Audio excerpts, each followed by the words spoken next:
So I don't want us to have that limitation. And this is about what men need to know, right? I know there's a number of females on here. Quick segue. Females, tag your man them. Tag your man them. Get them in here, man. Get them in here. I told them. I told them. How dare you turn up without your man tag? But the truth is, where I want to land on this is that you are enough. You are enough. Like, that goes to, I know this is what men need to hear, but this is what women need to hear as well. You are enough. You don't need to compromise. Do you know what I mean? God has made you the way he made you for a reason. But check this out. Do you know the career I'm in is probably partly because of how I responded to the system? The system told me that black people are good at sports and entertainment. If you know me or know my history, I'm a performer at heart, right? And I've dabbled in a few things performance-wise, and that's where my natural gifting is. But I chose a route away from that because I didn't want to be a stereotype. That's how deep it is. It has changed my life decisions, and it's come into a place now where it's like, well, not now actually, a long time ago, where I just accepted, actually, you know what? I'm an actor, I'm a performer. Give me a mic and I'll try and do something good and bring some value. And and I just happen to be decent at sports as well, hence the running. Do you know what I mean? And so play to your strengths. There's nothing wrong with that. Do you know what I mean? So that is me saying to myself, you know what, Rex, actually you're enough. It doesn't matter that there is a stereotype out there that says that you are predisposed to be better at sports entertainment. If this is the gift that God has blessed you with, then use it, please. Because, Miles Monroe said this, man, it hit me hard. Dr. Miles Monroe, God bless his soul. He said, before you die, let us see you. Not the version that society has conformed or put in place. Okay. But let's see you. Yeah, before you die, let's see you. And I was like, whoa, okay, then, that kind of hit me. And so I said I was thankful to my parents because I believe they have directly and indirectly influenced the marriage I'm in and the way I conduct myself in marriage. Right? There you go. Because so, bro, you've been, just for everyone to know, you've been married how long and what's your setup, bro? So basically, we got married on, I always get this mixed up, 6th of September, 2014. I just want to let you know Anita's watching, so she will correct you if you're wrong. Babe, did I get it right? Good, don't worry, don't watch it. Yeah, man. It's gonna be 6 years. This year. It's gonna be 6 years this year. And it's just been interesting. My parents are both in their 70s, right? And God bless them, and thank God they've been married the whole time, like almost 40 years or whatnot. And so I've had the privy of seeing what it looks like towards the end, right? And what the setup is, and I guess kind of what it looks like going there. So when I tell you, my parents are they're not romantic, Like my dad must get a kiss like maybe once a year, like on his birthday. Like my mom's not on it. Mom's just not on it. She's like, no, come on, that's it. Right? And but the thing is, what's in my household is jokes. My dad will diffuse situation with jokes all the time. Like my mom could be cussing him out, and then he'll just say some mad thing, and then everyone's just busting up. And I credit that to them living the lifestyle they live, and how old they are, and how graceful their age, and all that sort of stuff. Like it's kind of healthy. Do you know what I mean? They get into it, and then they can just diffuse it straight away, and they really compliment each other like that. And I see a similarity with myself and my wife. Like there's definitely not a day that goes on without there being some sort of light-hearted jokes, if you want to call it that, because it's needed, man. Especially look at the time we're in now, bro. We're talking about racism, like it's deep, but we can break it up, and I think it's food for the soul, if I'm honest with you. Like we have these things, and I talked about what it looks like towards the end. So it's that romantic phase is gone, but you know what I mean. Like they've done all they've done. They've taken dinners. They've done they've done what they've done, and now it's like this probably sounds, this might scare some people, but they're kind of in a brotherly sisterly relationship. if that makes any sense. So makes that sense. Might scare some because it's like, what do you mean? You know, I'm looking to get my things at 70. Like, all right, good luck. And not even good luck. It may happen, but the truth of the matter is they're companions. They're true companions. And I feel like the companionship is important. Like Anita prayed for me before this live. Do you know what I mean? And I was like, she said, should we pray? And I didn't ask her to pray. She just sort of did that. And I was like, you know what? That's really encouraging. Really sort of spoke to me. Just, I didn't even tell her this. You were saying to us now, you can hear it on the live, babe. It sort of spoke to me because sometimes us as men, you know, like men will know, man, we don't articulate ourselves that well. Like, especially when it comes to emotions. Trust me when I can tell you, I'm that guy to put on a poker face, boy. Trust me, bro. That poker face, you won't know. You won't know what's going on, bro. Trust me, you won't know. But deep down, you know, belly's doing knots, somersaults, bro. Beads of sweat are forming. Like, and not for this live, but you know, whether it's a company meeting or a big event or whatever it is. And she's now, you know, we're 6 years in, virtually 6 years in. She's getting to know me more. Actually, we're going to be 7 years this year. Sorry, my bad, 7 years. She knows, like, when it's time to pray. You see what I'm saying? And, like, it speaks to me because it encourages me, you know. As men, you know, if God will have it his way, we are born to inherit a household. Or not inherit a household, to lead a household. And so the fact that... Or inherit, you know? Yeah. Oh, yeah, sorry, absolutely. Or inherit a household. And like, you know, there's a lot that comes with that. Like, there's a lot that comes with that, man. If you know my story, I'm not going to go into the whole thing, but you know the story of our 2 losses. You know, we lost 2 children. We lost them back to back, right? And one of the biggest revelations for me on that one was that I couldn't bring myself to be emotional. I felt it. I felt the pain. I felt the loss, but it just wouldn't come out. Then the only time it came out was when I was the one who didn't have to be strong. And Anita was the one who was recounting the story to an audience. And then I was sort of left in the back, just sort of letting her do her thing. And then it just felt like a weight off my shoulders that I didn't even know existed. And when people ask me about it, like, I describe it as floodgates opening. Floodgates opening. And I didn't even know that was there. And it made me think. It's like, rah, what kind of pent up, you know, emotions do you have?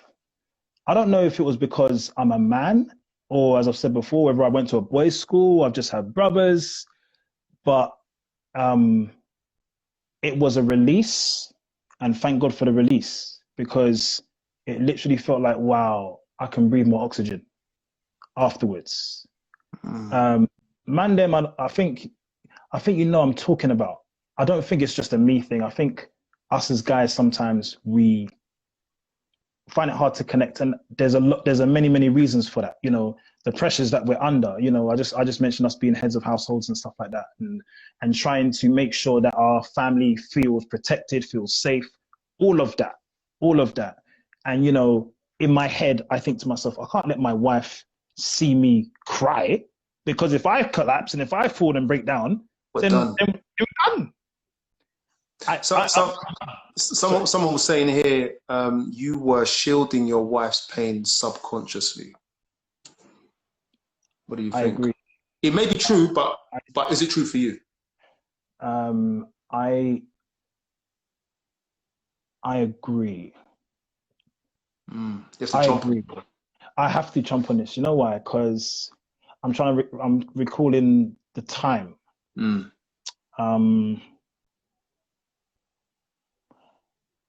One of us had to be strong.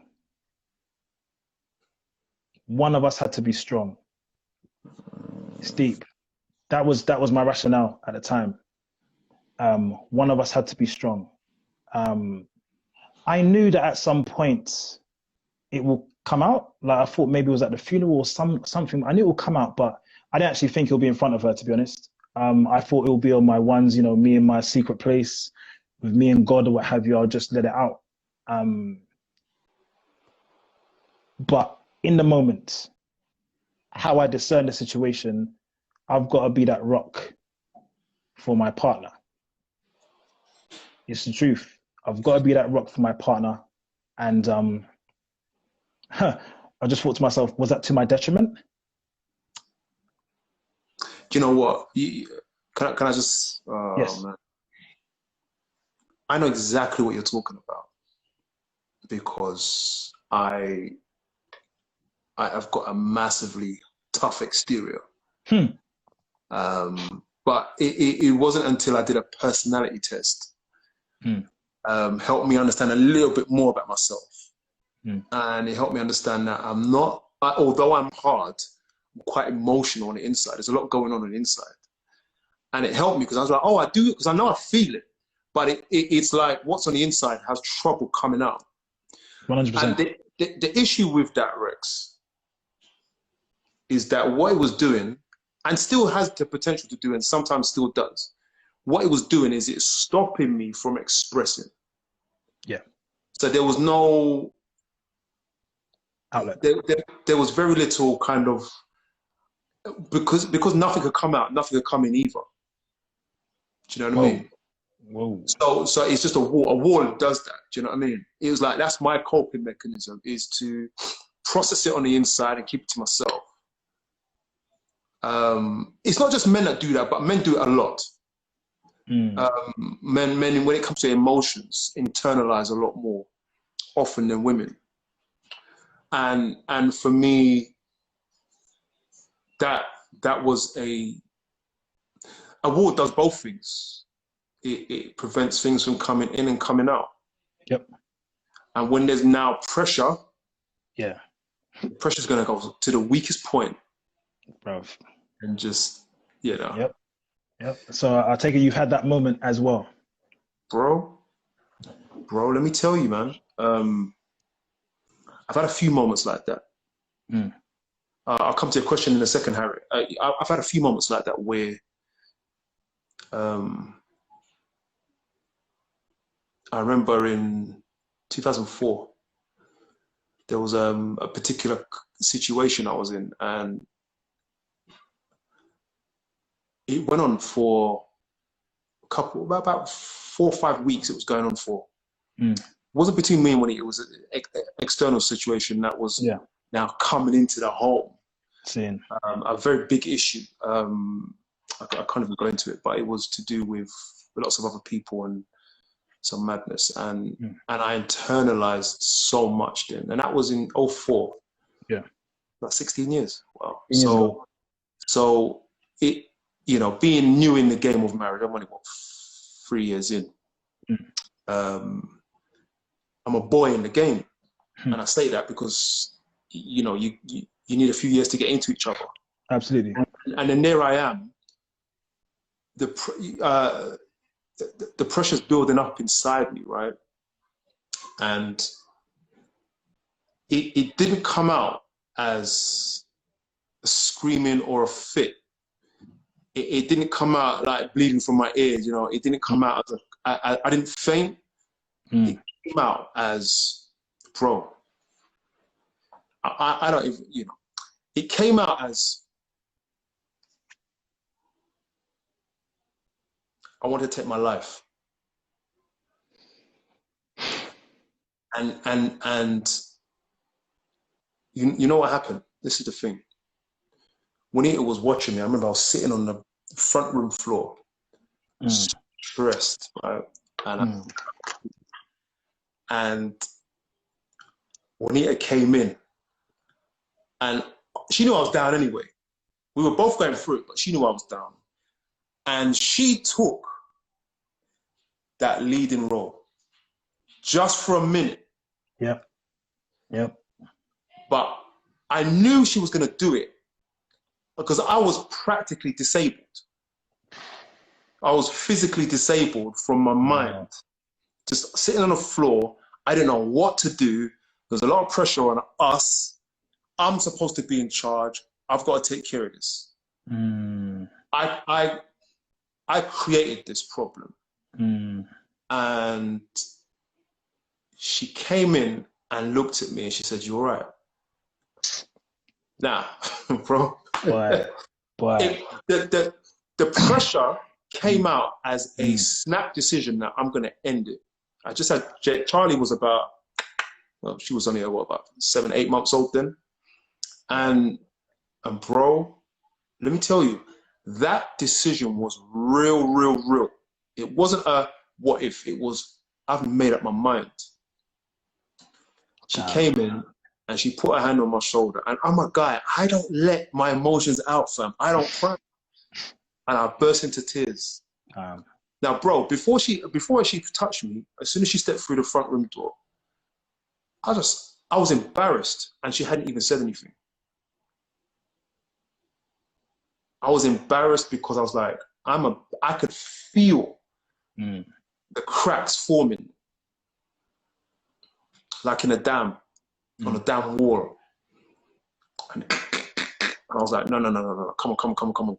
Willpower trying to pull it back, but it was like, no. Nah. And bro, me letting that out, just crying. I cried for about 2 minutes. Hear this though. Sorry, I'm interviewing you. Bro. And what's God's working? Like, keep going. Hear this, right? This is the deep thing. I cried for about 2 minutes. Saved my life. Amen. And I haven't cried since. Whoa. And it does worry me. But I'm much more emotionally intelligent, and I manage things. But before that, I had such a strong relationship with God. You see this? Okay. I used to tell people in discussions as a young man, years before that, that it's a selfish thing to take your life.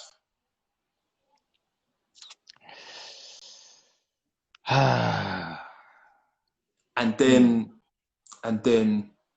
there was I. It crept up on me like this. And he put his hand on my shoulder. Suicide said, "Come, let's have a chat." That's exactly what happened. But guys,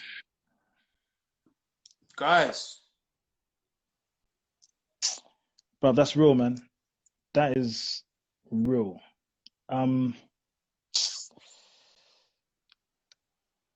What I will say on that point is, go for it.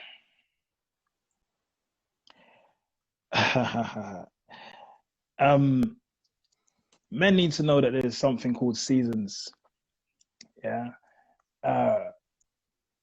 I am not surprised you came to that conclusion at the time you did as a young man, full of faith, on fire for Christ, etc. Suicide? No, bro. How can you do that? Like, come on, bro. I completely get it. I will say that I don't know if I've got as far as you with that experience. I know. I'm trying to think of a time. There was a time, I can't remember the exact circumstances around it, but I think I was in deep. You know what I mean? I think I was in deep, basically. And it was like, damn, there's no way out type thing. That was the feeling. The feeling is, there's no way out. Like, it literally feels like the walls is black, like around you like this. It's like, man. And for me, I think it was a split second. Like, it was a split second. And the split second was, what if? So it wasn't, this is what I'm going to do. It was an option. it was, you know what I mean? It's like, how's this going to be received? You know, I'm seeing, I see myself a certain way, but I think people see me a certain way. If this comes out, it's done, whatever it is. And it's like, damn.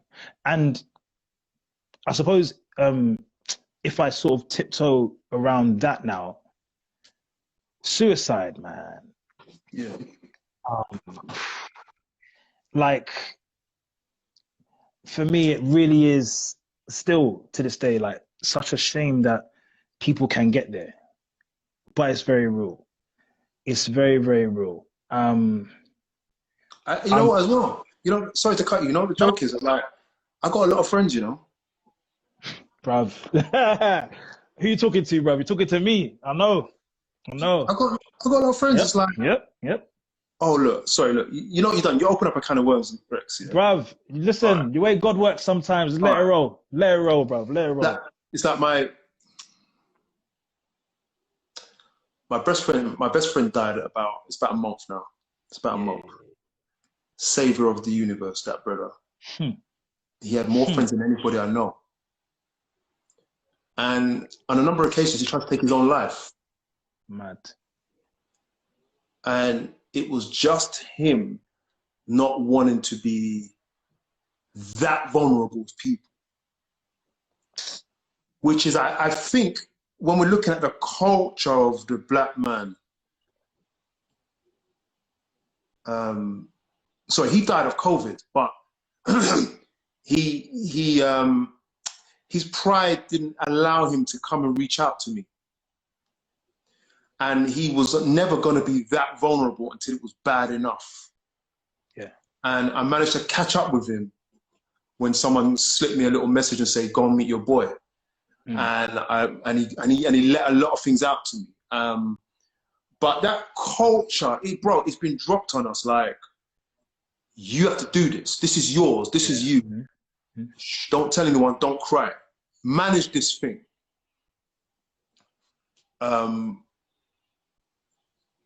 Has seen a lot of us. Yeah. Me, you, my boy, maybe people you know, the statistics. I've seen a lot of us just burst at the seams, like,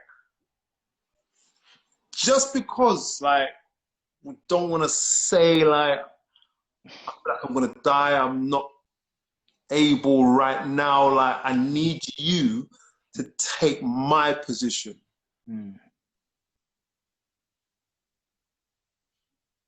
Stuff like that, bro. And then you ask yourself, is it worth it? What do you mean? Is it worth it? Who are these people you're trying to please? Do you know what I mean? At the end of the day, who are they? Like, it really doesn't matter. I'm not saying that, oh, that's the fix. No, I'm not saying that. I'm just saying, as a fact, at the end of the day, like, they're not going with you. Do you know what I mean? It's like the norms of society have become our realities, and it needs to be broken down because it's not true. It's actually in your head. It really is in your head. Like, I'm the worst one, right? I'm that guy that, like, I will grab Christian, you know, after work, grab Christian. I'll just go for a walk around the block. Like, you know, Christian's got food all over him. Hair's a mess, you know, looks messy, looks terrible. I'm looking just to rock out. And he is like, no, come on, you know, bring him in. You know, can't let neighbors see him. But for me, it's like, because, and to be honest, you know what? Because I think I'm there where I'm like, nah, it really doesn't matter. And you know what, people, man, them, you should know this, and women, them. Like, imagine go outside with your hair uncombed. Go to the shop or whatever. Oh, that's deep. Go to the shop in your dressing gown. This hairnet, this head tie that I keep banging on about, go and wear that. Take yourself to Costco or whatever, buy something, come back. Because the truth of the matter is, guess what? If someone saw you on road, like, so what? Bro, that's so real what you're saying, you know. It's the truth. It's the truth. So real. It's so real what you're saying. Like, I am like you now. Like, I don't care. Bruv, we're past it now. That has me saying I don't care saved me, bro. Yes. Like, I would take the kids out now. Don't get me wrong. I'm a little bit lousy like that. I'm not gonna lie. But I do it because I don't care. Like, you know something? I will come home from work or whenever, if I've had enough, I'm like, I'm going for a walk. I don't care what people think. When it says to me, Curtis, you cannot wear black socks and those trainers. You understand? Yes. You can. I get it. I got it. But you know what? I don't care. I don't. And you know what? That's keeping Go on. That's saving your life, bro. Especially as a melanated man, bro. You know what I mean? Especially as a guy looking at you, to get over that cliff and to now be on the downward where you're like, you know what? I've climbed this hill and it's actually not too bad on this side. On this side is I don't careism, if you will. And I've hit that because, you know, like growing up, of course, man, you know, you've got to make sure, come with all churchgoers, you know, you're not wearing trainers to church, for example. But after a while, it's like, that's a big one.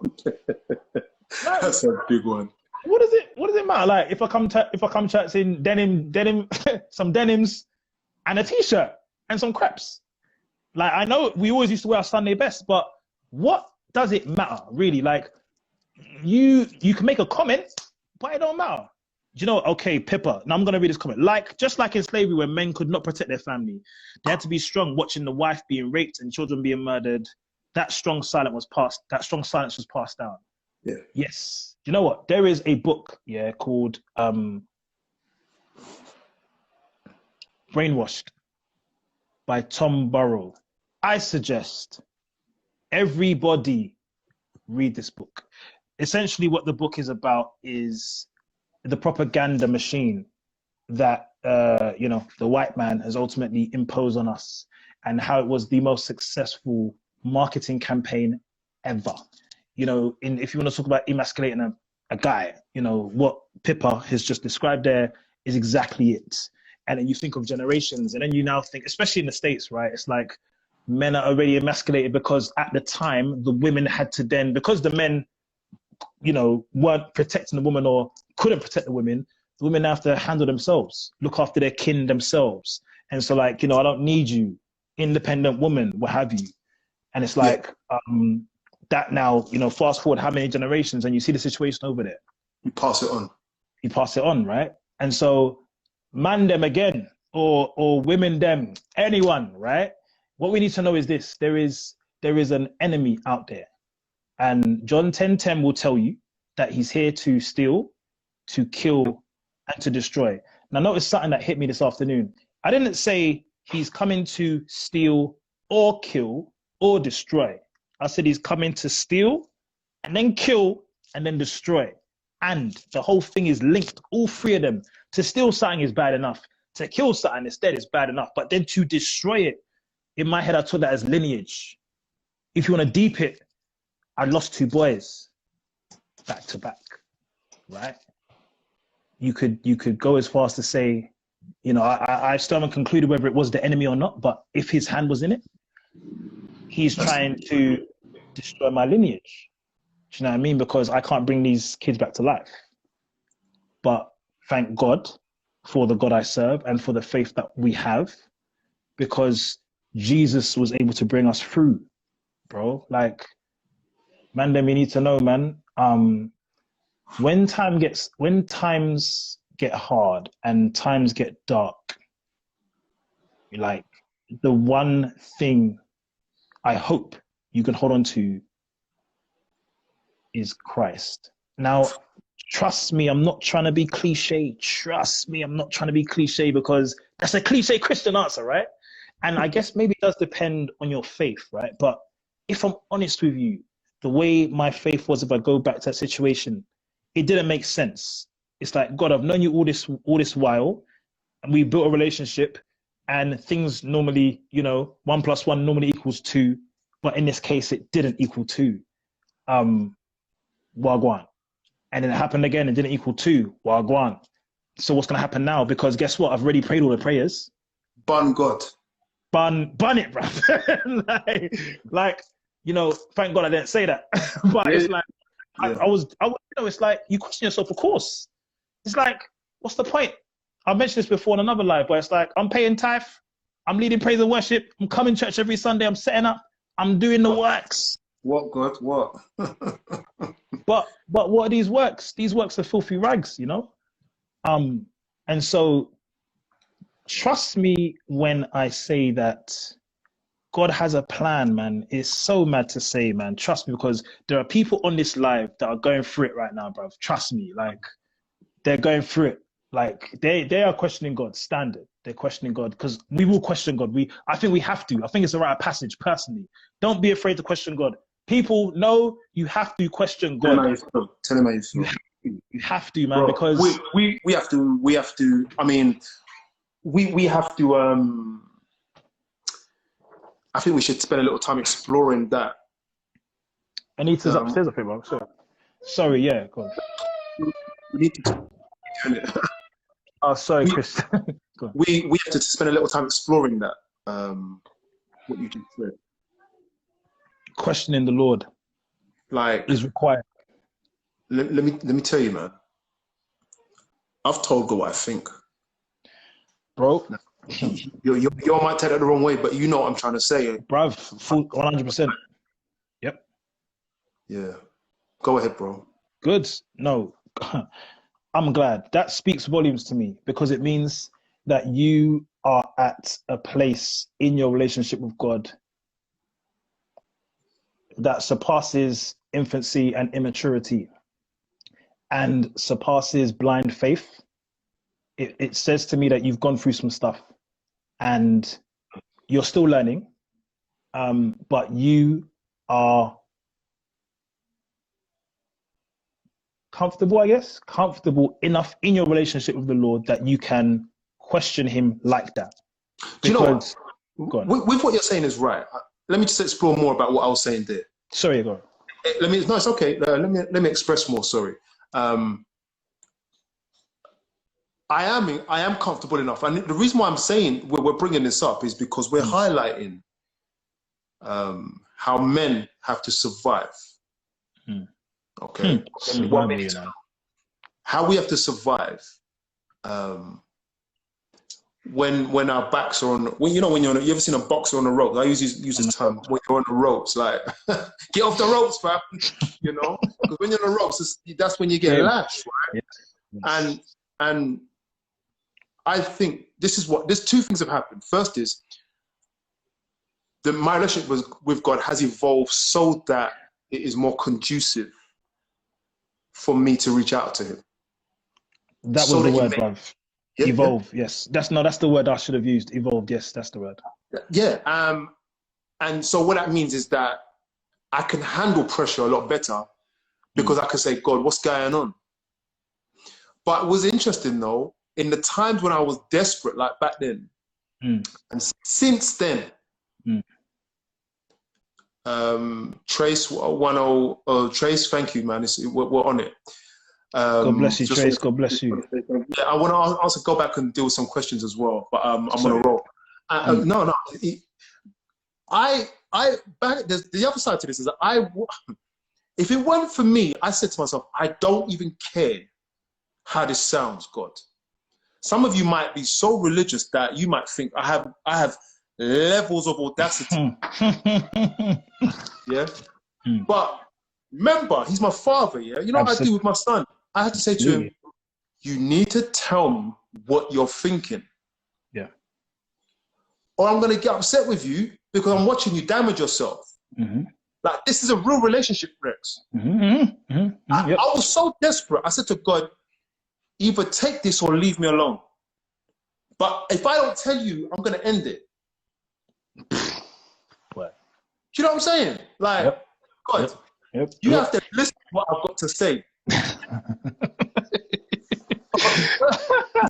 Like God is on IG Live, bruv. God is on IG Live. Bro, this is real. Look. Yeah. Sometimes we got God in some place. Bro, some box. That he's too high to reach, or that you have to just grovel in dirt. That's my father. Yep. Real talk. Real talk.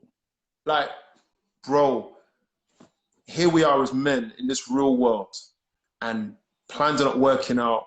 Yeah. I'm trying to stand. I'm drinking some water, Harriet. Right, good. Like,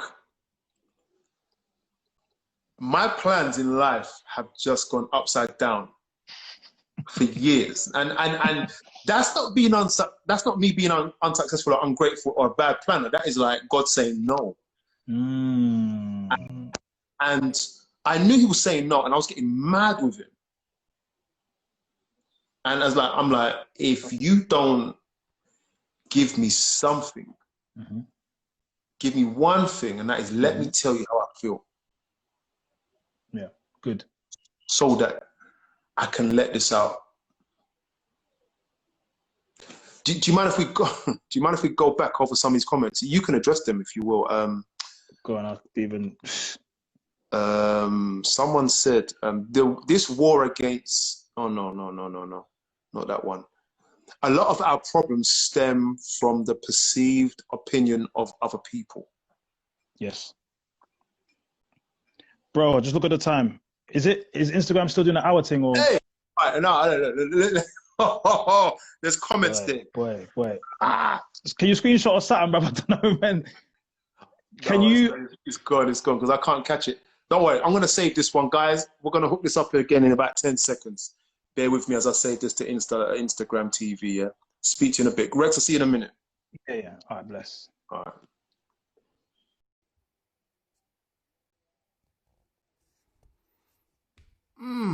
You know when Rex is pushing them buttons, man. Joel, what's good, man? Good to see you. You know when Rex is pushing them buttons. Solomon, RG, Sanch, Yenge. You had a question, Yenge Madame, and you made a point. Make your last point again. I wanted to pick up on it. Sorry, I didn't get to it. It was getting too heavy.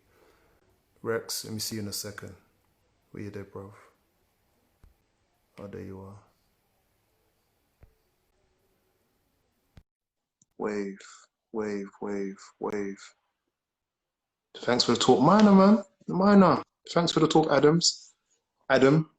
Yeah. You there, bro? Medea. I have to tell God. Speak that truth, bro.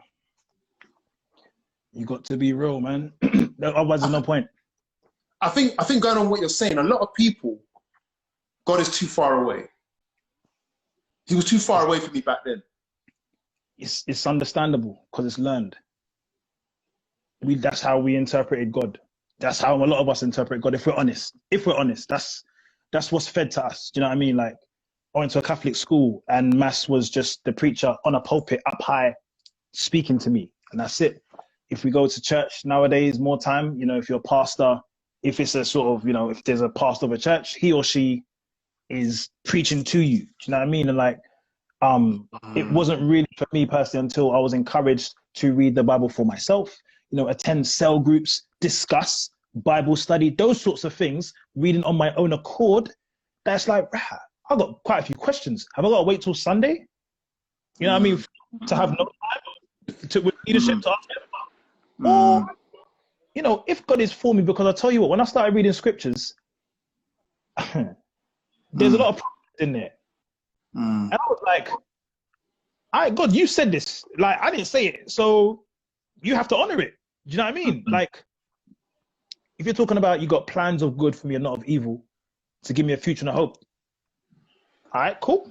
Jeremiah 29:11. All right, cool. I didn't say that.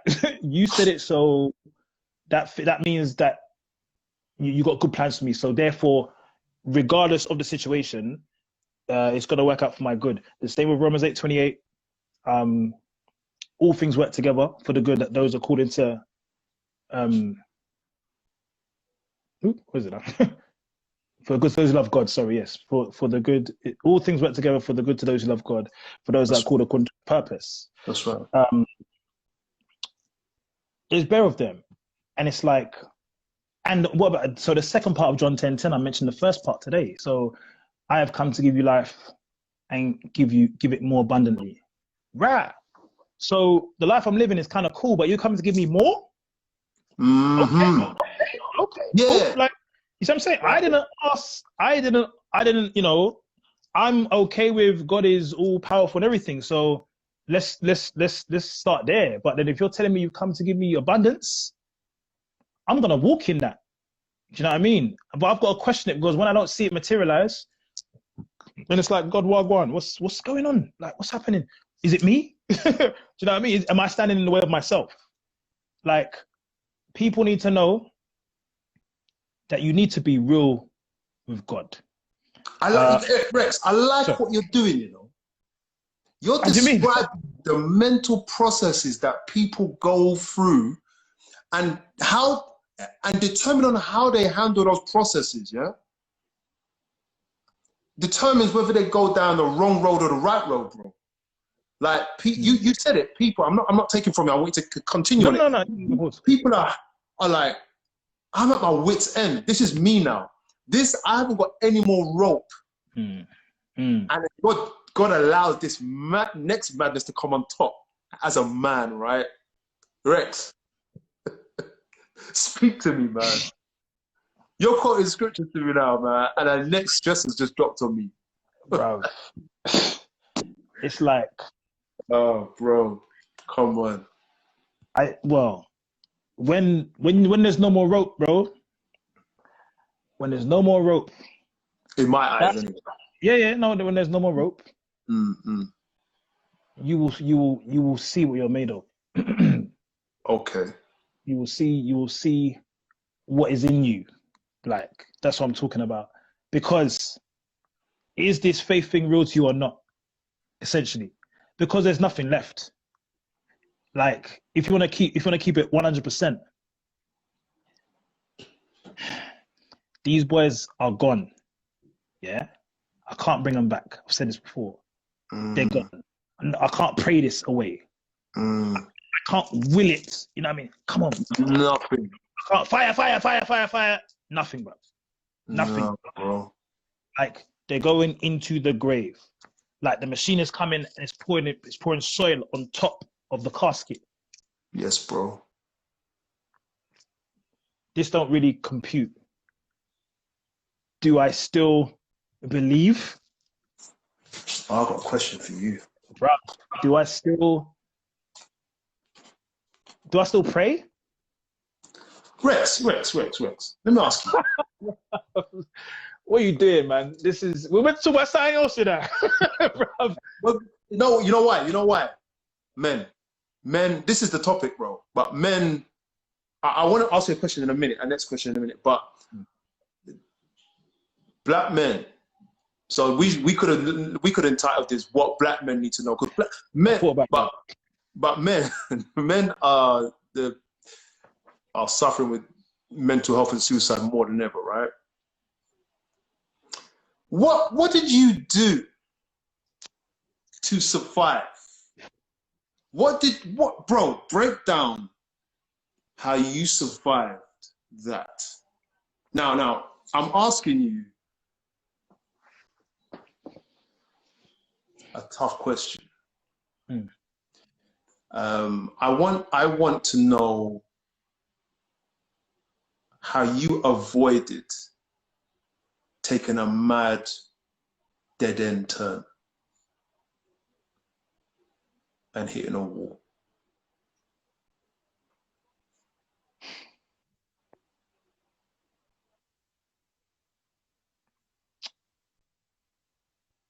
You was a strong man, I remember. You kept it together. How you do that?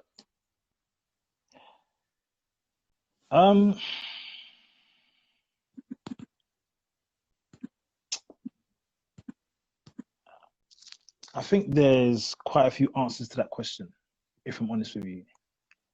I could talk about me and all the faith I've got and whatever, but it's much deeper than that. There were quite a few factors that all play into the same whole, if you will. So the way my relationship is with God, I know and I believe that he's got me, right? And I know and I believe that he put me with Anita, my wife, for a reason. I know and believe that divorce is not a portion. Like, what I'm getting at is I have fully digested this word that has been spoken into our lives.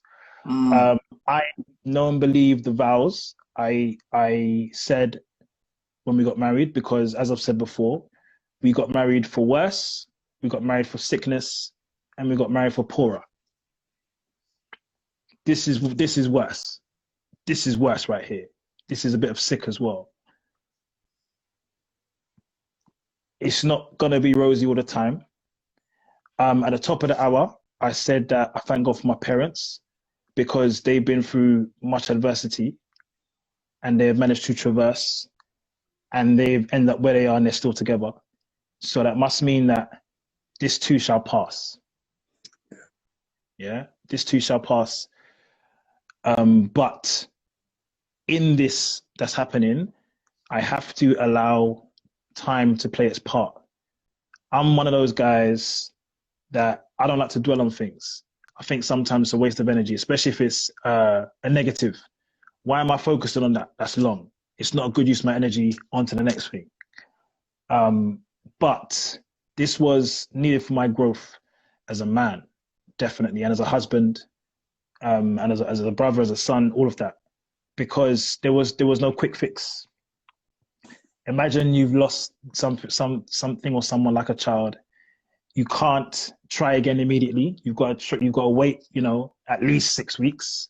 Your wife has just had some surgery, so you have to wait for her to heal.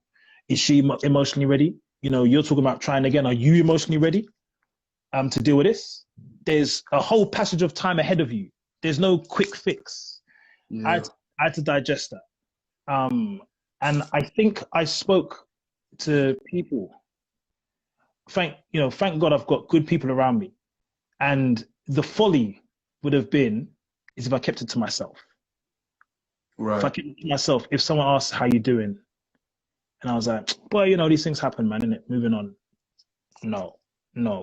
I always tell people, if you know me, I always tell you, feel how you're feeling. I love to say that because I want you to feel how you're feeling. It's how you can tell God what you told God, Curtis. That's because you're in your feelings. Speak the truth. Like, there's no point in dumbing it down at that point. You know what I mean?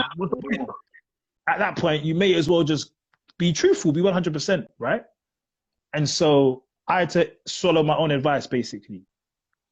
I just had to feel how I was feeling. Like, trust me, bruv, I scribed like how I was feeling. I need to read it out. I can't even do it now because we're on a live, but trust me, it was so real. It was like, I don't know what to do. To admit that, bruv, is deep. As a man, bro, like, I'm meant to be leading this household, right? I don't know what to do. I don't know what to do. Like, where do we go from here? What do I say to her? Am I meant to be the spiritual head? What prayer am I going to pray, bruv? Come on. Let's be real. I was out of place. I had to come for my wife. She's gone through the physical side of this. So, and I didn't. I went through the emotional side, if you will, not the physical as such. And so I had to be there for her. We spoke about this a bit earlier, but do you know what's so funny, actually? In all of that, do you know how I was able to comfort Anita? I was silent. Explain. When she's crying at the middle of the night, I can't try and tell her, don't worry, babe, it's going to be all right, it's going to be all right. We all know this already. Like, me saying it ain't nothing, ain't going to do nothing. I just have to she just needs to hear my heartbeat. She's on my chest. She could just hear my heartbeat. I'm here. Bro, silence speaks volumes. It's powerful. people, him when I tell you, man, sometimes you don't need to come in there, quote me nothing. Don't quote me nothing. Don't quote me nothing. Don't try and massage the situation. Do you know what I mean? Don't try and massage scripture, you know, to make it a certain way and make it applicable. Just come and be here. The fact that your energy is around is enough. I don't need you to say nothing. Like, and not that I don't want you to say nothing. Of course, speak, but I don't need, me personally, I didn't need it. What I needed was to see that you're here. Like, I appreciated texts from people just saying, no words, bro, just know I'm here. Done. That for me personally was powerful, because, and not being rude, but I don't need you to be in my face all the time, asking. Like, I don't need that. Just let me know you're here. And I felt that Anita in this particular situation, I don't think she'll mind me telling you, but like, there was one particular night where she just screamed, man, because I think she kept it all up here. She kept it all up here because, you know, people are coming round, aunties and uncles are coming round. You got to keep a brave face, whatever. But after a while, the pressure just got, and it just exploded. And I didn't say anything. And if you ask her the next morning, that was what she needed. All I did was hold her. It seems like my actions spoke volumes versus my words. You know, they spoke louder than my words ever could, if you will. I'm here. That's what it said. It said, we're in this together.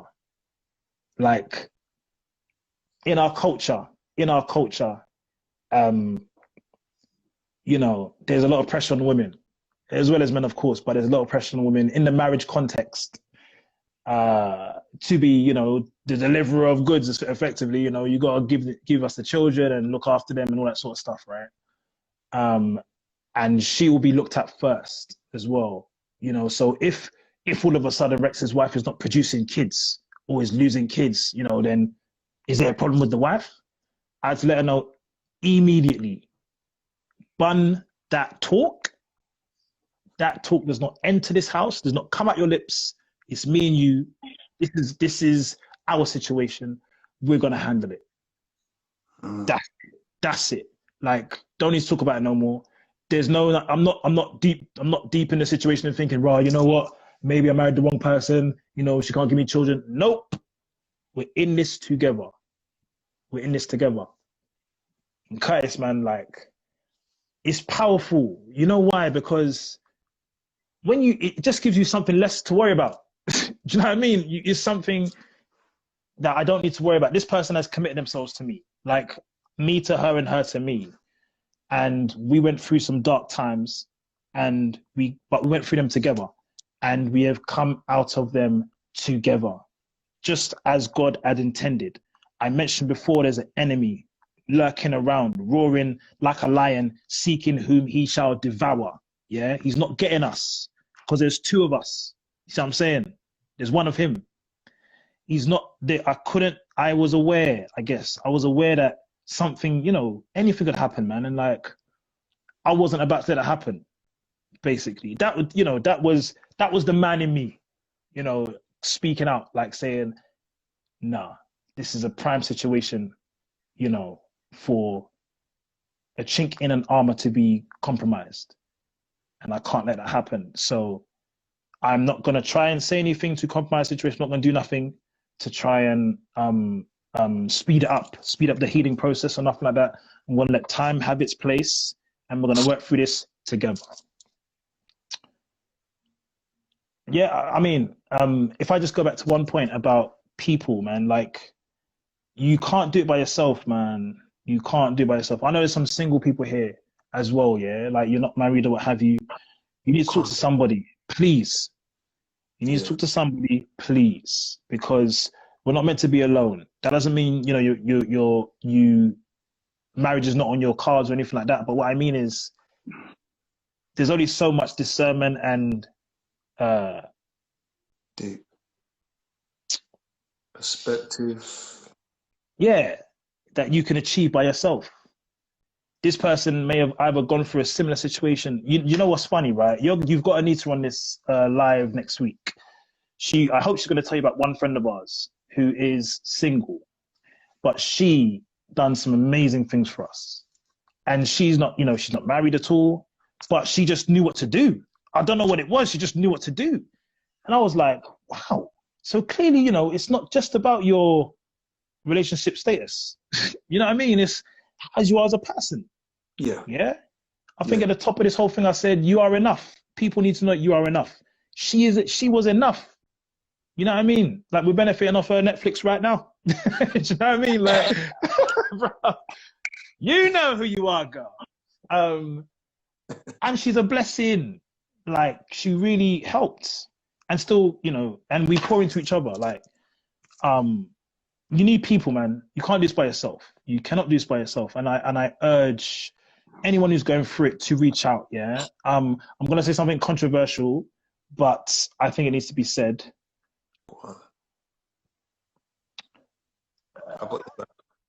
Okay. So, as a married couple, they advise you, like, don't let your business spill out ultimately between the two of you. So I won't even say spill out, because spill out sounds like it's accidental. Let's not say spill. Don't talk your business to other people, basically, right? That's what they say. I think there's a caveat to that. I say, yeah, in an ideal situation, okay, keep between yourselves. However, if you do have a trusted third party or friend, please bring them in for perspective. Just for perspective, because it's needed. You two are looking at each other the whole time. Like, God's obviously meant to be in this, but if it's just you two like this, and you have your mindset and the way you see things, and she has her mindset and the way she see things, and there's no compromise, we got a problem. There's got to be some sort of compromise. There's got to be some sort of middle ground. You can bring the situation, as I say, to a trusted party that's not going to go and chat your business. That person is able to see both sides. And then let me give you this perspective. And so now we've at least got something that we can debate, because there was no debate here. It was my way or the highway. It was my way or the highway. But now it's like, well, here's the third option. How about we chuck this in the mix? And I think you also need that friend that's going to hold you to account. Like, Rex, you've done some nonsense, Yes. I think Eddie spoke about it yesterday, the accountability factor, right? Yeah. Yes. And you know what, man? Like, I'm so glad we're talking about this topic, because I know for the man them, we said this already. We don't speak, bro. We don't speak. Let me tell you, guys. Yeah. Man them are struggling in marriage, You what? Are struggling in marriage. Yeah. All right, let's go. Let's go. Me and you spoke already. Let's go there. There are certain man, there's certain of our boys and there's certain of our men that are struggling in marriage. Like, I mentioned to Curtis offline, I've got a friend who can't speak to his partner about sex, for example, and they got children. What? Bro, but listen, before you go any further, I want people to listen. A single, married, divorced, I don't care where you're from right now. Rex and I had a conversation about this a week ago. Listen carefully to what is being said. It is, if you are, do not pay to get in a relationship, and you cannot have bro, we're talking about communication now, right? Absolutely. This is where we're at now, right? You cannot have a conversation. Listen, let's show you how bad it is. A lot of people cannot have a conversation whilst being married. They cannot have sex, or they're not having sex. They can't talk about it. Like you said, bro, and they have kids. Does that add up? Mad. How does that, Rex, go on, how does that happen? This was a serious topic for us the other day. It was a serious topic, brother. It might need another live, to be honest, but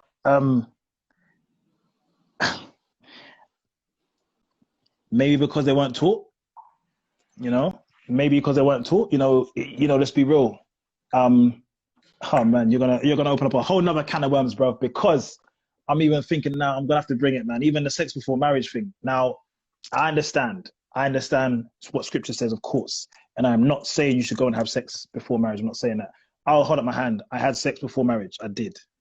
And obviously now I'm married now, so having sex in marriage. Well, hey, I've seen more problems with my counterparts who didn't have sex before marriage because of celibacy and all the rest of it, got into marriage, and then there was problems.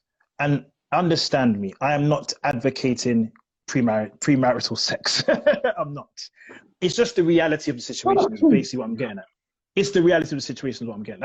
I'm not advocating premarital sex. You're talking about a particular issue, just to be clear. I've got your background. You're talking about a particular issue where the way that people are celibate, it's not celibacy, it's the way we conduct celibacy.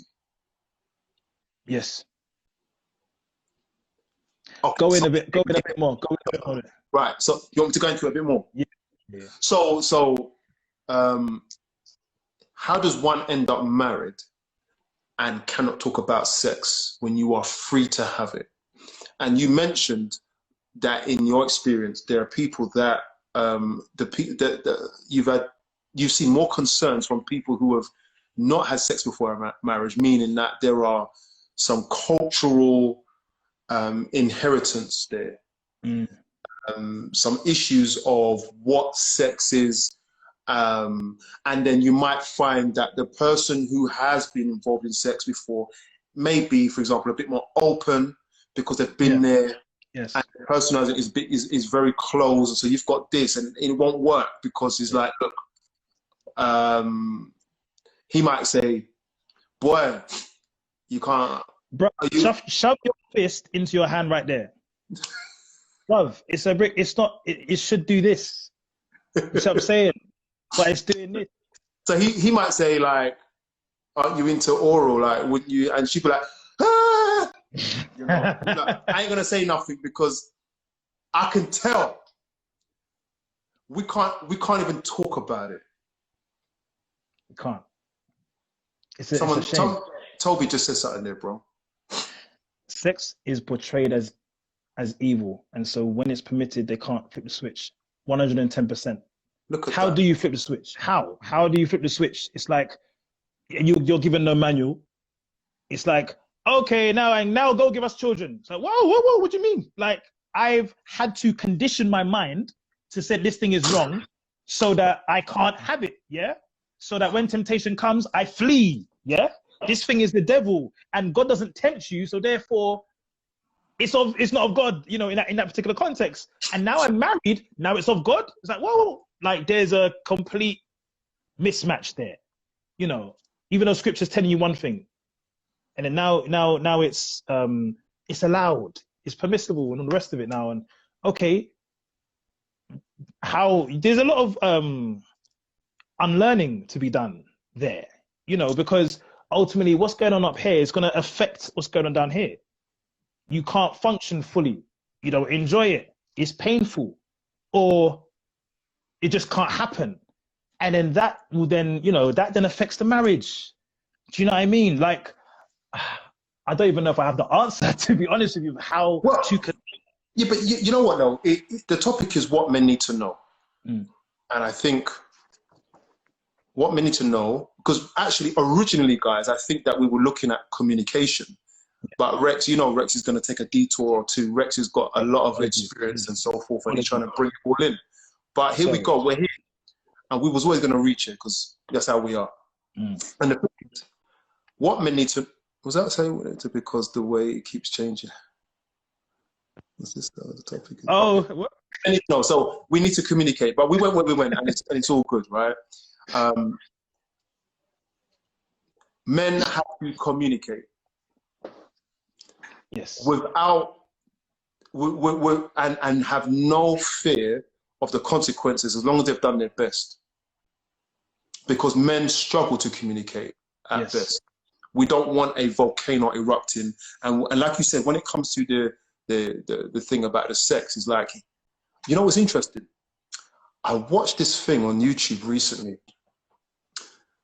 Iyanla Vanzant actually made this point. She said, she was talking about men actually, as a coincidence. And one of the 5 points she looked at, she says, men cheat. Things that men do. Why do men cheat in relationships? And she said, I'm not going to address it as men cheating. What I'm going to do is I'm going to address it as one of the mistakes that men make is that they deceive. It's very common with men to have more than one partner, to have different girls and cheat. It's a classic thing in certain circles and classes, right? And this is the thing. Mm-hmm. She says, men tend to lie because of fear. What's that got to do with it? So what they're doing, instead of saying, let me be honest and open about what I want and what I am, because of their fear of the response, they would do something else. This is not justification. It's what men tend to do instead of facing. This is what Eddie was talking about last night. Instead of facing the problem, which is because they understand that the response is going to be really uncomfortable. She even said, because they feel like they're going to hurt someone. Hear this, Harriet, it's the consequences of their actions. I'm not sure what you mean by that, but they tend to fear. Okay, so what actually, before that, Harriet, why are they, instead of saying, let me tell you how I feel about how I think we're getting on, instead of facing it through fear, they go and do some nonsense to try and avert. Mm-hmm. I liked what she said. And my fear of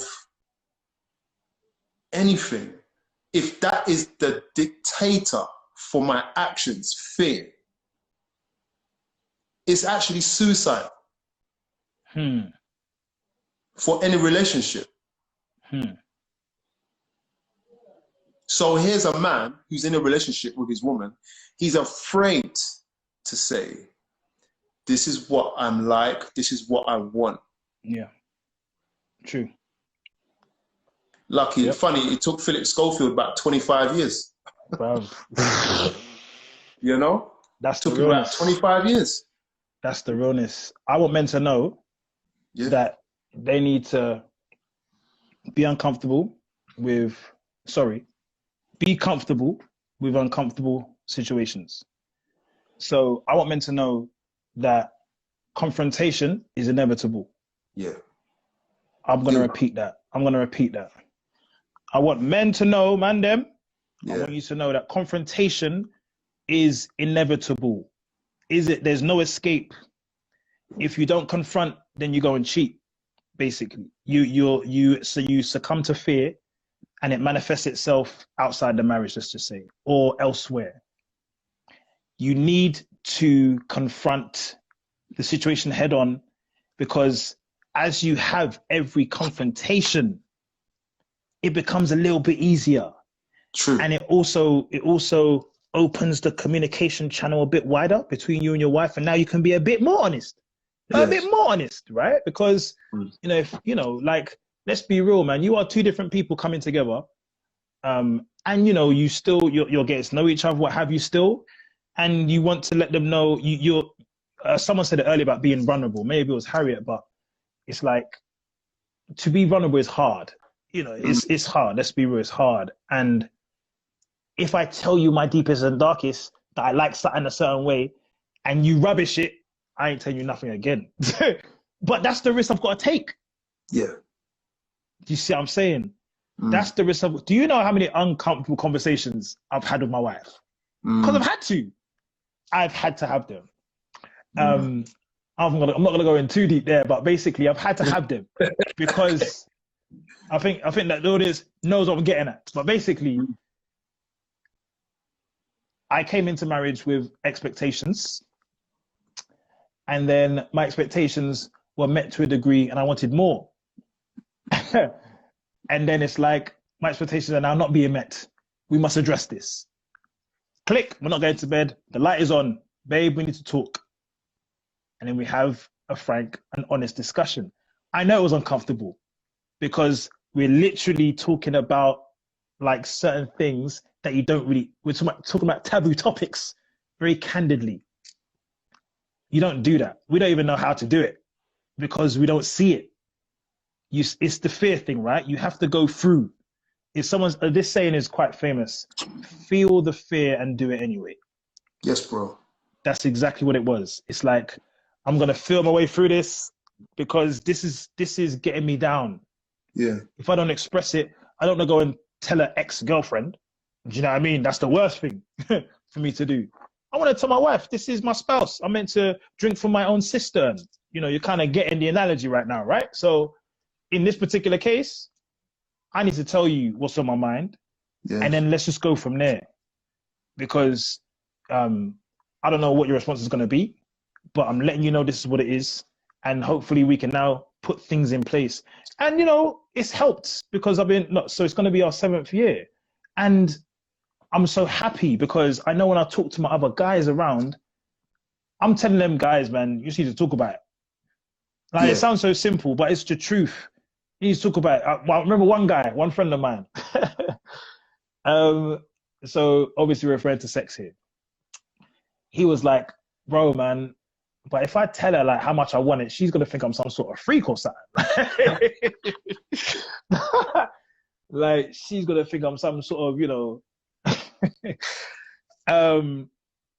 but it's a conversation he needs to have. This is his expectation because best believe it will manifest itself somehow, some way. And we want to keep it as godly as possible. And we don't want to be forcing our way, you know, be led astray to sin. So let's talk about it. Man, you have to confront the situation. Yes, you might be scared, but you don't want to admit it because we're a man, we don't want to do that, but please do it. Even if you got to keep it to yourselves, like, we need to talk about this. It's going to be an uncomfortable situation, but we need to talk about it. Like, it might hurt your feelings, but I'd rather, trust me this, yeah. I learned this from an ex-girlfriend, actually. It's a very famous bit of wisdom. The longer you leave something, the worse it gets. That was deep. The longer you leave something, the worse it gets, bro. Like, I don't know what situation that does not apply to be true, apart from like fine wine or, you know, I don't even know, man. The longer you leave something, man, the worse it gets. So let's talk about it now. Bro, because you know what this goes on to? For men, like, yeah, you know, like, classically what I'm seeing is guys who've been out there and been about and they settled down with a good girl. And then there's a lot of skeletons in that. Someone's taking the mickey out, but there's a lot of skeletons that are going to be raised up. You got a question, by the way, I'm going to come to in a minute. A lot of skeletons have been raised up. And no, a lot of skeletons are there. Yeah. And it's getting smelly. Uh-oh. And it's like you're trying to cover up the smell for how long? My advice, like yours, is ready to have a madness. Yep. Get ready for that. Take yourself in the comments. Yeah. This gonna be sick. We're gonna work. You're gonna hate me after this one. Say, we're married. In fact, we're in a relationship. What are you talking about? I'm gonna tell you everything. Yep. Like, yeah. Do you want to be with me and not know? Absolutely. I'm going to tell you. And you know what? I know you're going to kick off. But I'm going to sleep. And hope you wake up. Well, I'm going to sleep in another room with the door locked. Standard. I'm going to sleep knowing that you know. Like, I will have no secrets. I refuse. And they haven't all come out before marriage. And someone did ask you, did you discuss your expectations prior to marriage, Rex? Very good question. It's funny because I thought I had, but if we're being real, those sort of things are like how many children we want. You know, if we have children, will you go back to work? Like, they're not about Rex's sexual fantasies, guys. They're not. We didn't have them conversations. You didn't know I like to swing on chandeliers, did you? Like, them conversations there didn't happen. Like, because obviously we were trying to abstain, doing our best to abstain. You know what I mean? We definitely pushed the boundaries, if we're being real. Definitely pushed the boundaries, but it was all we didn't have sex. We didn't have sex though. Like that's any better. Oh my god. Anyway. You know. Shocking. But Come on. It's like it was assumed, innit? It was assumed. Like obviously she knows what time it is, innit? Obviously she knows what time it is, so we ain't got to discuss it. And then, boy, you know, it was blessed. It was blessed. Honeymoon was blessed. Everything. And then, you know, the monotony of real life kicks in. Then it's like, okay, so I remember I've said this on the live one time. I remember, like, I always sleep. I think, well, before getting married, always just sleep with like pajamas or clothes on at least or something, you know, like a vest or something. And then, you know, Anita's not really about that life. She's like, Rex, no, man, like, you know, be free. I'm like, cool, all right. So for me, if we're going to bed starkers, that means something's going down. But you know what happened? It was, all right then, good night, babe. Anita. I was like, hey, excuse me. Hello? What do you mean good night? Like, we're here. We're here. What do you mean good night? It's bedtime. Come on. Click. The light is on, boy. Let's discuss. Because that's not Rex's expectation. Do you know what I mean? You have to say something, Rex. You have to say something. That's 125% real. Let's have the conversation. Instead of going off and doing the porn and the masturbation and the cheating and whatnot, instead of doing that, have that conversation, boy. Hey, listen. It's needed. Question. Do you think speaking about your sexual expectations prior to marriage would have helped you guys or not make a difference? That's a good question. So recognize that, you know, when you're getting married, you're in this honeymoon phase for a very long time. Everything is candle lit and rose tinted. Like, I'm sure if I had this discussion with Anita, she'd be like, yeah, we're going to do that and more. Do you know what I mean? And I'm like, woo! Yes, thank you, Lord. Let's get married tomorrow. I think there is wisdom in discussing it. But I also do think that when you get married, you say certain vows, yeah? And these vows are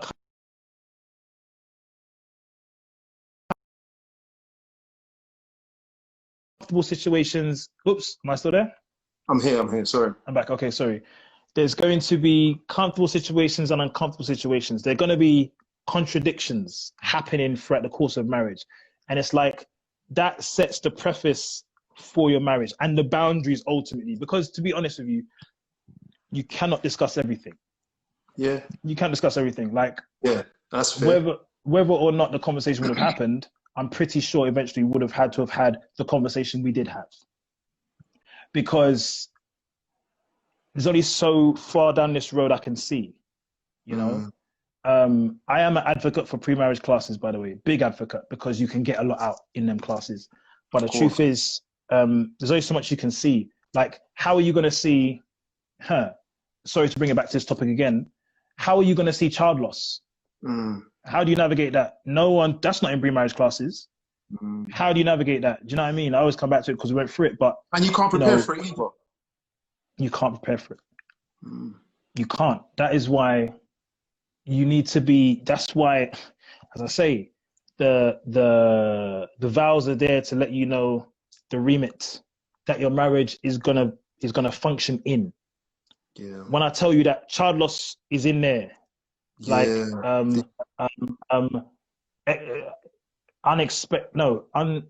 unmet expectations is in there.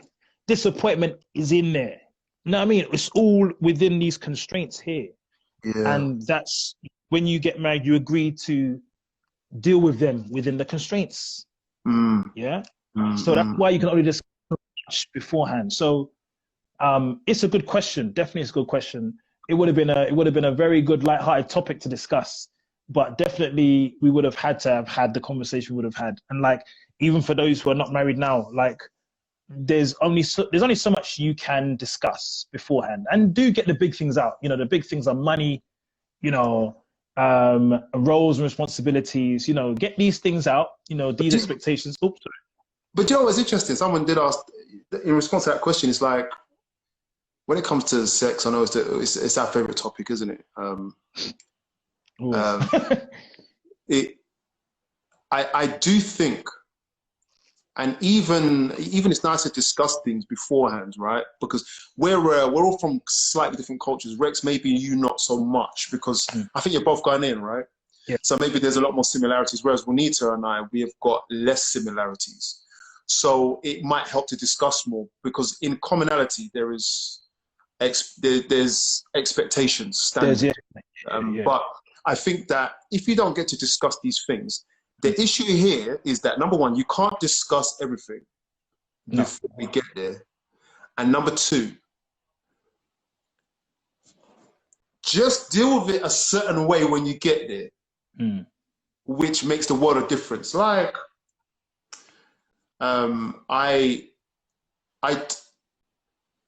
Juanita and I didn't have a great discussion about it.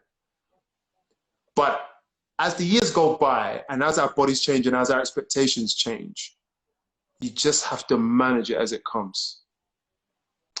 Even though there's no preparation for what you and Anita face, do you think that there was work you did that helped? I think it's beforehand. I'm not sure if that is what you mentioned. No, I think, yeah, I get the question. The question beforehand was, how much work did you do on yourself as a man before marriage? As when we hear it all the time, work on yourself before marriage. And even though there's no preparation for what you and Anita faced, do you think the work was, there was work you did that helped? I do. I definitely do. So just a bit more background to my story. So like, became born again, even though I've gone to church my whole life, became born again maybe in my when I was 20, I think. On fire for Christ. But I was with someone at the time, and I was sexing in the morning and praise and worshiping in the afternoon, and it didn't make sense. And I was worshiping two masters, essentially, and I knew that couldn't run. And so, long and short, that relationship ended at 22, and I was like, God, I don't want a girlfriend anymore. I'm looking for a wife. And so basically there was a 3-year wait, because I then approached Anita at 25. And so in that 3-year space, and understand, I didn't know when the end date was. Yeah. I didn't know when the end date was. So the work that I did on myself was, I basically embodied, I think it's John 3:16. I can't remember. I think it's John 3:16. But ultimately it was, seek ye first the kingdom of God and all its righteousness, and everything else shall be added unto you. So that paraphrased for me at the time was, God, I'm going to handle your business. Please handle mine. What that meant, practically speaking, is I'm going to do my best to propagate the gospel. It's essentially, I'm going to go to Bible study. I'm going to attend events. I'm going to go to church. I'm going to serve. I'm going to do my bit. I'm going to do the works. I'm going to read scripture, all that sort of stuff. What I would say happened during that time is I was a bit more sensitive to the leading of the Holy Spirit. I'm not trying to over spiritualize people. I'm just being real. Like, I think I was a bit more sensitive. Obviously, I guess, the more you get into Christendom, and, there were, I would say, potential suitors along the way. And these were some good looking girls, definitely. And it maybe it could have worked, but something wasn't quite clicking. And so this is part of the work. I dedicated myself to the work of God in this 3-year wait, right? And so when I eventually landed on who it was, like, it wouldn't leave me. Like, Anita wouldn't, and I was like, oh my God, she's my friend. How's that gonna work?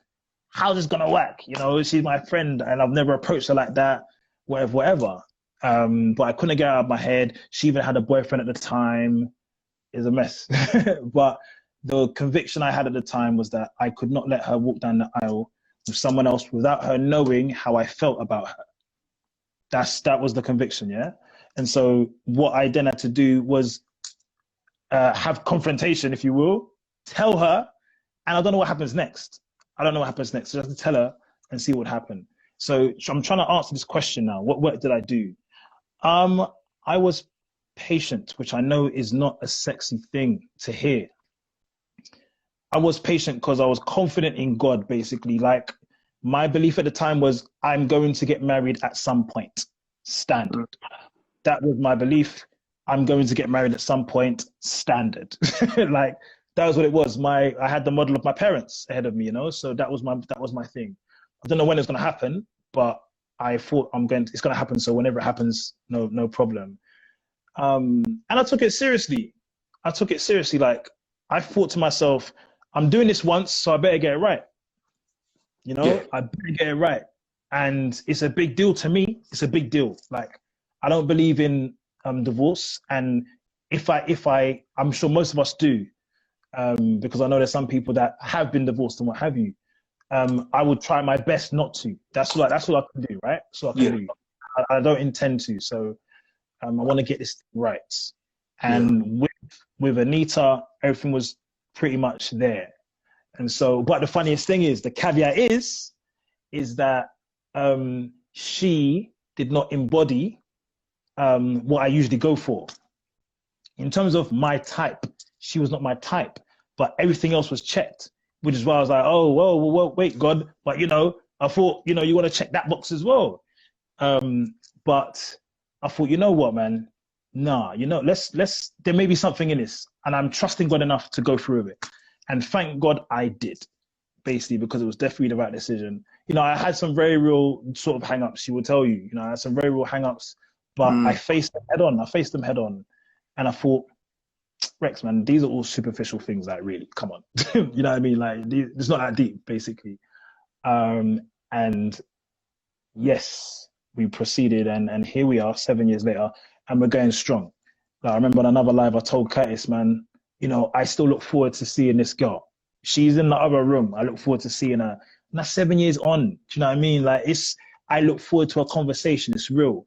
And men know that is possible. Yeah, like Curtis and Juanita, you've been together for a while. You can tell me yourself, you know, do you look forward to now going and cozying up to your wifey after this call? Is it something you genuinely look forward to? Or is it like, you know, this is a bit long, actually? Do you know what I mean? Like, that's the real question, because we want to be a real advertisement for marriage, you know. Not to say you've heard the backstory already, some hardships happen. But at the end of the day, you know, that's my companion.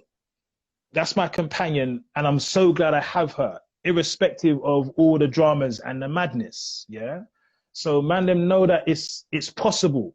It's possible. I said already that patience is not easy, but it's necessary. I was about to caveat that, but I'm not going to. Patience. You got 5 minutes. I don't know if we're going to carry this on. Patience is not sexy, but it's necessary. I'm not going to caveat that. I was going to sugarcoat it, but I'm not. It's necessary. It's necessary, bruv. I'm trading Forex right now, bruv. Patience is necessary. Bruv, trust me, like, in marriage, it's necessary. This is your life partner, you know? So, boys, don't. If you're convicted, man, then that's a massive, massive start. If you're convicted, that's a massive start. We also want to say to the men, talk to someone. Please. What's the time? We also want to say to the men, do not be afraid to cry or scream or walk down the street with your picky head. Yep. Take 5 minutes out for yourself. Find a friend. If you ain't got a friend, DM myself or Rex. Hopefully Rex is all right with that. Right. Of course, man. Of course. Yeah. For sure.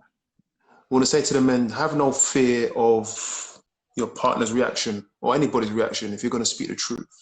Speak it in love. and leave it there. What else we want to say? Do you know I got nothing said on my list, bro. My list is here, bro. Nothing, bro. Nothing. Apart from one. But it's all good. It's all good. I think it went well today. Vulnerability is important. This was said last night, Miss Anita. Oh yeah, sorry, I realized it's Anita. Vulnerability is strength, and it is killing people to feel that strength is found in standing up and holding it in. It is a killer. It's causing pressure. It's causing stroke. It's causing death. If you can find someone that you can be vulnerable with, you have won. Your friend. You have won. If you can find someone you can be vulnerable with, you've won. You're winning. Trust me. You need it, man. Like, I'm trying not to carry on, but you know, with what's happened with this racism and the COVID-19, it's pulled the rug over all this stuff, and it's so deep. I could cry at all these videos that I'm seeing because it's years that's now come to the forefront. It's years of pent up stuff that's come to the forefront, right? So sometimes just gonna let it out. Don't care what people think. Listen, don't care. They don't even. You don't even know who they are, and if you do, it don't matter. Right. It don't matter. You know what I mean? Next door neighbor, you don't see them unless it's Thursday and you're clapping your hands for the NHS. That's about it. Listen, if me and Winnie have an argument, I don't even care what they think. You need to hear the argument. It's real. Because we're going to make, you know what I'm saying? And you're going to hear that too. Yeah. But, I don't care. I just don't care anymore. And I feel right, bro. The less you love yourself, listen to yourself, and understand yourself, the more confused, angry, frustrating your reality will be. Whoa. Dude.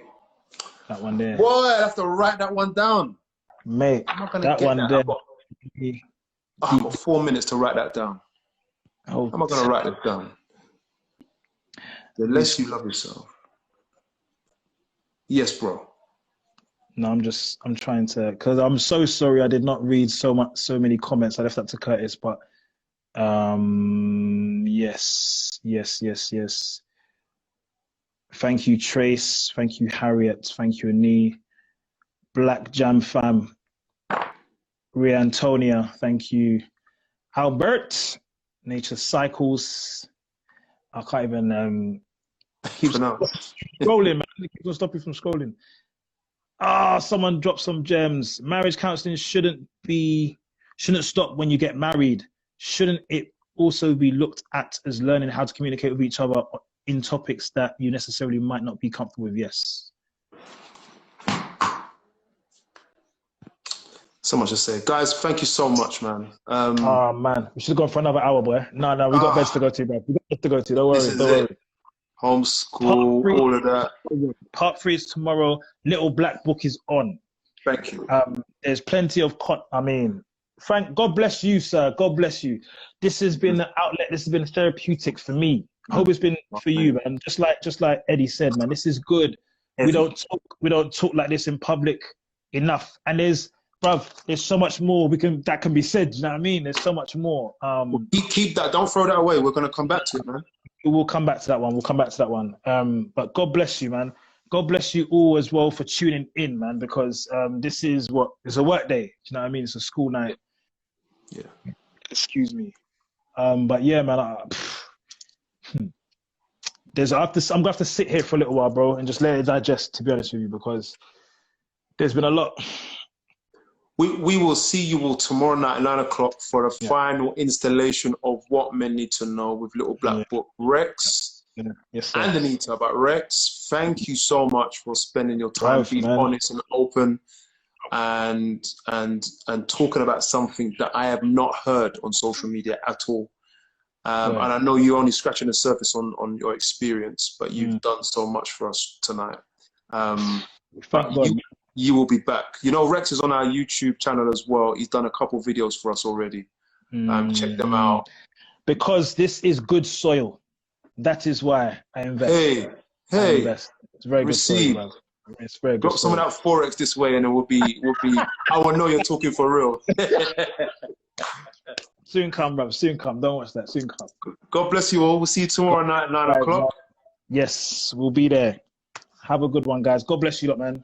Curtis, salute. Peace. Bless you, bro.